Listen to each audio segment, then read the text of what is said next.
আমার হাতে এই মুহূর্তে ডিলিংকের আরও একটি ইগল প্রো এআই সিরিজের সিঙ্গেল ব্যান্ডের রাউটার আছে, যার মডেল নাম্বার হচ্ছে R03 এবং এর দাম হচ্ছে 1500 টাকার একটু উপরে। তো ইগল প্রো এআই সিরিজেরই ডিলিংকের আরও একটি রাউটার রিভিউ করছিলাম কয়দিন আগে, ওটার মডেল নাম্বার ছিল R04। তো ওই ভিডিওটার মধ্যে এই ইগল প্রো এআই সিরিজ নিয়ে বেশ কিছু কথা বলা আছে, এটা কিভাবে কাজ করে, কি ধরনের সুযোগ সুবিধা আপনারা এই সিরিজ থেকে পাচ্ছেন। তো এই জন্যই আজকের এই ভিডিওর মধ্যে ওই বিষয়গুলো নিয়ে খুব বেশি একটা কথা বলবো না, তবে 1500 টাকা বাজেটের মধ্যে 300 Mbps এর এই রাউটারটা আসলে কতটুকু ইফেক্টিভ হবে, এইটা দিয়ে আপনি কতখানি এরিয়া কভার করতে পারবেন, কতগুলো ডিভাইস দিয়ে কি চালাতে পারবেন, তার সবকিছুই আজকের ভিডিওর মাধ্যমে আপনাদেরকে দেখাই দিব। সেই সঙ্গে R04 এবং R03 অর্থাৎ এই রাউটারের কি পার্থক্য আছে সেগুলো বিস্তারিত বুঝাই দিব। আর তাই পুরো ভিডিও জুড়ে আমি মাঝারুল ইসলাম আছি আপনাদের সাথে, আর আপনারা দেখছেন total solution plus the ultimate tech solution.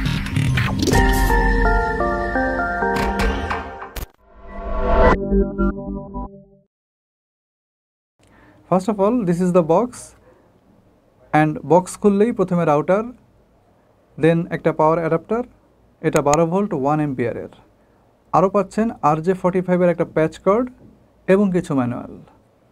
তো রাউটারের আউটলুক বেসিক্যালি একেবারেই সাদা, একদম সাদা, ধবধবে সাদা, এবং সাদার ভিতরে ম্যাট ফিনিশিং। আর এইটার মতো হুবহু দেখতে ডিলিংকের 615X1 এরকম একটা মডেল আছে, তো ওই মডেলটা অবশ্য কালো রঙের মধ্যে ম্যাট। বাট আই থিঙ্ক যেহেতু ইগল প্রো এআই সম্পূর্ণ নতুন আর একটা সিরিজ, তাই পুরনো কোনো সিরিজের মডেল নাম্বার টেনে এনে নতুন সিরিজের মধ্যে ঢুকিয়ে দেওয়া আসলে আমার মনে হয় ঠিক হয় নাই। তাদেরকে এই মডেল নির্বাচনের ক্ষেত্রে আরও একটু সতর্ক হওয়া দরকার ছিল। যাই হোক, রাউটারটিতে আপনারা টোটাল 5টা 10x100 এর ইথারনেট পোর্ট পেয়ে যাবেন, যার মধ্যে একটা হচ্ছে 1 পোর্ট এবং 4টা হচ্ছে ল্যান পোর্ট। আর বাটন, WPS এবং রিসেট অপশনের জন্য একটাই থাকছে, আর লাইট ইন্ডিকেটর দেওয়া আছে টোটাল 3টা। তো ডিলিংকের R03 এই মডেলটা হচ্ছে ইগল প্রো এআই সিরিজের সর্বকনিষ্ঠ সদস্য, অর্থাৎ আপনি এটাকে তাদের ছোট ভাই বলতে পারেন। তো এটা হচ্ছে 300 Mbps এর ব্যান্ডউইথওয়ালা 2.4 GHz এর একটি সিঙ্গেল ব্যান্ড রাউটার, আর এন্টিনার সংখ্যা আপনারা দেখতেই পাচ্ছেন 2। তো এই রাউটারের এন্টিনার এই জায়গাটাতে R04 মডেলের সঙ্গে কিছু মিল আছে, কিছু অমিল আছে। যদি মিলগুলোর কথা প্রথমে বলতে চাই তাহলে বলতে হবে এই দুইটা মডেলেই আপনার ব্যবহার করা হয়েছে ডাইপোল এন্টিনা, ওমনি ডিরেকশনাল এন্টিনার বদলে, এবং প্রত্যেকটা এন্টিনাই হচ্ছে আপনার 5 dBA করে। আর এন্টিনার গঠন, সাইজ আর চেহারা শুরুতে দেখেন একেবারে সেম, বাট R04 এর সংখ্যা ছিল 3 আর এই রাউটারে হচ্ছে 2।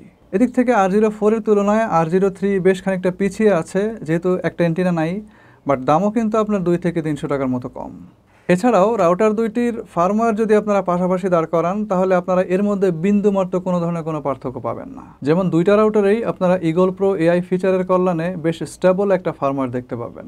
এই রাউটারটারে ভাই চালাইছি ইচ্ছা মতো, এর যে ল্যান পোর্ট আছে এখান থেকে 2টা সাব রাউটার চালাইছি, একটা ল্যাপটপ চালাইছি, একটা পিসি চালাইছি, একটা সিসিটিভি ক্যামেরা চালাইছি, সব চালাইছি, যতভাবে ইউজ করা যায় সবভাবে ইউজ করছি। এছাড়াও আপনার এটার যে ওয়াইফাই আছে সেখানেও প্রায় আমরা 4-5টা ডিভাইসের মতো চালাইছি।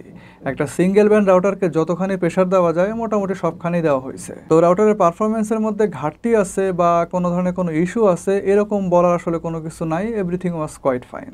ভালো র্যাম এবং ভালো রোম, অর্থাৎ 128 MB র্যাম এবং 16 MB রোম, এগুলোর কল্যাণে ফার্মওয়্যারটা ছিল যথেষ্ট ফাস্ট। বাট একটা জিনিস আমার পছন্দ হয় নাই, যে এই রাউটারের ফার্মওয়্যারের মধ্যে কোনো সেটিংস যখন আমি পরিবর্তন করতে যাই ওইটা সেভ দিলে মিনিট খানেক বসে থাকা লাগে। এটা আমি কিন্তু আমার R04 এর যে রিভিউটা আছে সেখানেও বলছি। সাধারণ যারা ইউজার আছেন তাদের হয়তো এই জিনিসটাতে খুব বেশি একটা প্রবলেম হবে না, but I was suffering a lot. কারণ অ্যাজ এ সাধারণ ইউজার আপনি হয়তো বা একবার দুইবার কোনো একটা সেটিং পরিবর্তন করলেন, তারপর সেভ দিলেন, 1 মিনিট বসে থাকলেন, শেষ। বাট আমার কিন্তু প্রতিনিয়ত এর মধ্যে ঢোকা লাগছে, কিছু না কিছু পরিবর্তন করে দেখা লাগছে, আবার সেভ দিছি, আবার পরিবর্তন করছি, আবার সেভ দিছি। আমার তো মনে করেন যে 12টা বাজে গেছে। মানে এটা ছিল আমার জন্য খুবই ডিপ্রেসিং একটা কাজ এবং প্রচণ্ড রকম টাইম কনজিউমিং। তো আমার মনে হয় ডিলিংকের এই সেভিংসের যে ইস্যুটা ফার্মওয়্যারে এখনও যেটা আছে এটার দিকে একটু বিশেষ নজর দেওয়া দরকার। আদারওয়াইজ অন্য যেসব ফার্মওয়্যারগুলো তারা প্রিভিয়াস মানে রাউটারের মডেলগুলোতে যেগুলো বের করছে ওগুলোর তুলনায় এই ফার্মওয়্যারটা, যেটা ইগল প্রো এআই সমৃদ্ধ যে ফার্মওয়্যারটা, এটা কিন্তু বেশ ভালো, বেশ স্টেবল, কোনো ধরনের কোনো সমস্যা নাই, অন্তত আমি আসলে মানে ওইভাবে ফেস করি নাই। যাই হোক, এই যে ইগল প্রো এআই যে ফিচারটা, এর কল্যাণে আপনারা এই রাউটারের ওয়াইফাই সিগন্যালকে অপটিমাইজ করতে পারবেন এবং অটোমেটিক্যালি আপনার জন্য পারফেক্ট হবে এরকম একটা ক্লিনেস্ট ওয়াইফাই চ্যানেল এবং চ্যানেল উইথকে এই রাউটার আপনার জন্য সিলেক্ট করে দিবে এবং এই সিলেকশনটা সে তার প্রয়োজন মতো নিজের থেকে চেঞ্জও করতে পারবে। আর অপেক্ষাকৃত বড় ব্যান্ডউইথ লাগে এরকম কাজ করা যেসব ডিভাইসগুলো থাকবে সেগুলোতে এইচডি এবং 4K স্ট্রিমিং এরকম কাজগুলোকে প্রায়োরিটি দিয়ে তাদের ফ্রিকোয়েন্সি স্ট্রিমে অধিক পরিমাণ ব্যান্ডউইথ থ্রো করবে, যার ফলে ওই কাজগুলো আপনারা ল্যাগ ফ্রিভাবে করতে পারবেন। এটা মূলত এক ধরনের AI based quality of service under eagle pro AI feature. এই ফিচারের আন্ডারে আপনারা টাইম শিডিউল, ইউআরএল ফিল্টার সহ বেশ ভালো একটা প্যারেন্টাল কন্ট্রোল এনজয় করতে পারবেন।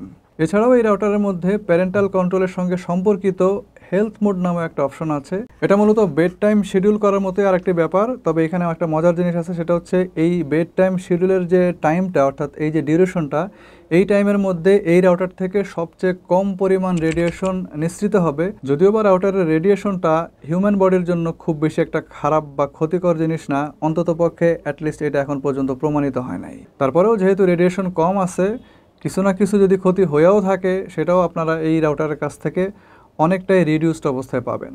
লাইক R04, এই রাউটারের ফার্মওয়্যারের ফিচারগুলো আপনি ইগল প্রো এআই অ্যাপ দ্বারা কন্ট্রোল করতে পারবেন, which is obviously one of the key selling point of this router. আর এই রাউটারের ফার্মওয়্যারে থাকা মোটামুটি প্রত্যেকটা ফিচারই আপনি অর্থাৎ কি ফিচারগুলো আপনারা অ্যাপ দ্বারা কন্ট্রোল করতে পারবেন এবং সেটা যে কোনো জায়গা থেকে রিমোটলি। এছাড়াও R03 অ্যান্ড R04 দুইটা রাউটারের সার্কিট যদি আপনারা পাশাপাশি রাখেন তাহলে দেখবেন যে সার্কিটের প্যাটার্ন একেবারে সেম। এদের গঠন প্রণালী এবং ব্যবহার করা যে চিপসেটগুলো সেগুলো একদম same to same. Amazon Alexa এবং গুগল অ্যাসিস্ট্যান্ট এই দুইটার সঙ্গে আপনারা এই R03 রাউটারটাকে খুব কনভিনিয়েন্টভাবে সিঙ্ক করতে পারবেন।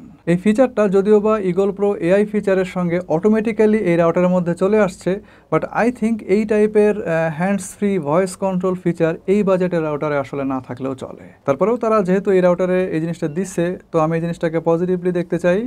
নাও it's time to see the performance. Side by side throughput and speed test চলতেছে এখন। বাম পাশে দেখেন R03 রাউটারের একদম ক্লোজ রেঞ্জে দাঁড়িয়ে থ্রুপুট এবং স্পিড টেস্ট, আর ডান পাশেরটা রাউটার থেকে প্রায় 35 ফিট দূরে গিয়ে করা স্পিড টেস্ট এবং থ্রুপুট টেস্ট। এবং যেরকমটা আপনি দেখতেছেন যে ক্লোজ রেঞ্জের থ্রুপুট ছিল প্রায় 42 Mbps এবং এই রাউটারের কাছ থেকে যতগুলো ডিভাইস চলবে তার সবই রাউটারের সঙ্গে এই ব্যান্ডউইথ বা কানেকশন স্পিডটা শেয়ার করবে। আর ডাউনলোড স্পিড আমরা পেয়েছি 9.5 Mbps, which is quite accurate and very much okay. আর 35 ফিট ডিস্টেন্স থেকে আমরা থ্রুপুট পেয়েছি 9 Mbps। তার মানে রাউটারের ক্লোজ রেঞ্জে থেকে 35 ফিট দূরে গেলে আপনারা ম্যাক্সিমাম যে থ্রুপুটটা পাবেন সেটা হচ্ছে 9 Mbps এবং এই পরিমাণটা আপনি রাউটারের যত ক্লোজ হতে থাকবেন, যত রাউটারের কাছাকাছি চলে আসতে থাকবেন, তত বাড়তে থাকবে এবং বেড়ে এটা সর্বোচ্চ কত থ্রুপুট হবে সেটা একটু আগে দেখাই দিছি, সেটা হচ্ছে 42 Mbps। আর এই 35 ফিটের রেঞ্জে দেখেন আমরা ডাউনলোড স্পিড পাইছি 6 Mbps আর পিং এখানে 90 ms, which is also not a bad result at all. দেখেন 35 ফিট দূরে গিয়েও আমরা কিন্তু একটা ভালো রেজাল্ট পাইছি এই রাউটারের কাছ থেকে এবং 35 ফিটেরও ওই পাশে আরও প্রায় 10 ফিটের মতো যাওয়া যাচ্ছিল, বাট সেই জায়গাতে থ্রুপুটের পরিমাণটা অনেক কমে আসে এবং এতখানি কমে আসতেছিল যে সেইখানে আসলে সন্তোষজনক কোনো স্পিড টেস্ট আমরা করতে পারি নাই। ইফেক্টিভ রেঞ্জটা আমরা এই 1200 স্কোয়ার ফিট অর্থাৎ 35 ফিট পর্যন্তই ধরে নিচ্ছি। তো 35 ফিটের মাথায় গিয়ে অর্থাৎ 1200 স্কোয়ার ফিটের মাথায় গিয়ে আমরা যে থ্রুপুটটা পাইছি তার মাধ্যমে আপনি একদম ভালোভাবে না হলেও মোটামুটিভাবে এইচডি স্ট্রিমিং করতে পারবেন। আর ক্লোজ রেঞ্জ অথবা মিড রেঞ্জের যে থ্রুপুট সেখানে আপনি এই কাজগুলো খুব ভালোভাবে করতে পারবেন, কোনো সমস্যা হবে না। আর রাউটার একদম ক্লোজ রেঞ্জের থেকে গেমিং সহ এই যে স্ট্রিমিংগুলো সবই চলতেছিল একদম পানির মতো। তবে কথা একটাই, এই পানির মতো চালাইতে গেলে আপনাকে কিন্তু এনাফ ব্যান্ডউইথ দিতে হবে এবং সেটা কোয়ালিটি ব্যান্ডউইথ। সুতরাং যারা কোনোভাবেই আর 1500 টাকার উপরে বাজেট নিয়ে যাইতে পারতেছেন না, মানে যা কেনার এর মধ্যেই কিনতে হবে এবং আপনার রেঞ্জটাও হচ্ছে প্রায় 1200 থেকে 1300 স্কোয়ার ফিটের মতো, তো এই ক্ষেত্রে আপনি ডিলিংকের এই strong candidate eagle pro AI সম্মানিত যে রাউটারটা, এটার কথা অবশ্যই মাথায় রাখতে পারেন এবং এটার মডেল নাম্বার হচ্ছে ডিলিংকের R03। তো ভিডিও যদি ইনফরমেটিভ লাগে অবশ্যই ভিডিওতে লাইক দেন, চ্যানেলটা সাবস্ক্রাইব করে রাখেন। শীঘ্রই আসবো নতুন কোনো রিভিউ নিয়ে। সে পর্যন্ত সবাই ভালো থাকেন এবং সুস্থ থাকেন। আল্লাহ হাফেজ।